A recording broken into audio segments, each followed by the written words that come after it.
Chilli chicken বানানোর জন্য এখানে ক্যাপসিকাম, টমেটো, পেঁয়াজ এরকম করে কেটে নিয়েছি। আর এখানে আছে আদা কুচি আর রসুন কুচি। রসুনের পরিমাণটা একটু বেশি আছে। এবার এখানে চিকেনের মধ্যে কিছু উপকরণ দেব।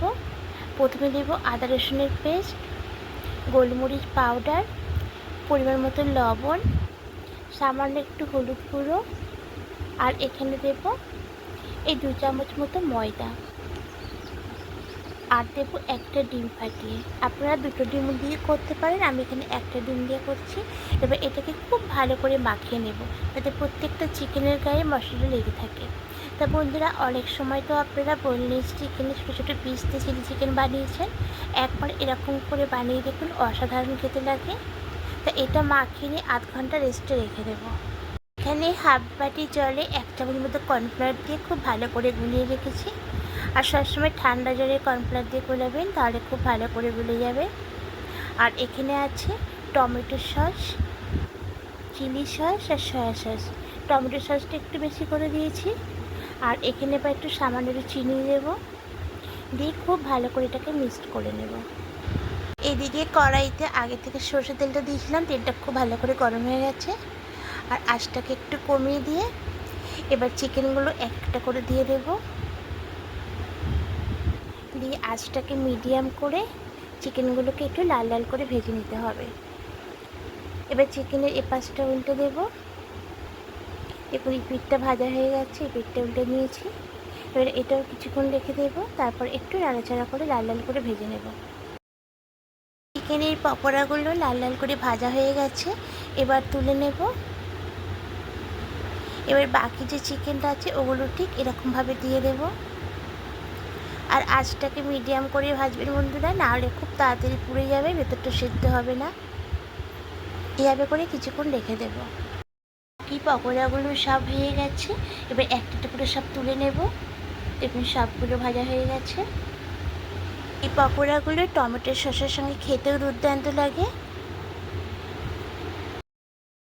এই তেলের মধ্যে প্রথমে দেব রসুন কুচি। রসুনটাকে হালকা নাড়াচাড়া করে একটু ভেজে নেব। এবার এর মধ্যে দেব আদা কুচি। আদাটাকে একটু নাড়াচাড়া করে নেব। এবার যে বাকি সবজিগুলো কেটে রেখেছিলাম, ক্যাপসিকাম, পেঁয়াজ আর টমেটো, এবার এটার মধ্যে দিয়ে দেব। একটু নাড়াচাড়া করে নিয়ে এখানে সামান্য একটু লবণ দেব। যেহেতু সসের মধ্যে লবণ দেওয়া থাকে, তাই লবণের পরিমাণটা একটু কম দেব। দিয়ে এটাকেও বেশ নাড়াচাড়া করে একটু হালকা করে ভেজে নেব। হালকা করে ভাজা হয়ে গেছে। এবার এখানে কয়েকটা কাঁচা লঙ্কা কুচি দেব। ঠিক কাঁচা লঙ্কাটা এভাবে করে কেটে নেব। ঝালটা আপনারা বুঝে শুনে দেবেন।